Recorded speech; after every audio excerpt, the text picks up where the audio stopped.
কুমিল্লা নগরীর ঠাকুরপাড়া এলাকার মাস্টারপাড়ায় রানা ও রনিদের বাড়িতে ঢুকে কিশোর গ্যাংয়ের হামলা।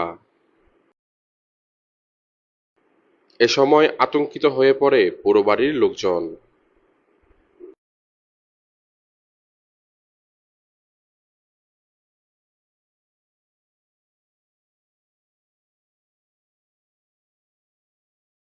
পরে বাড়ির সবাই বের হয়ে আসলে এক এক করে পালিয়ে যায় হামলাকারীরা।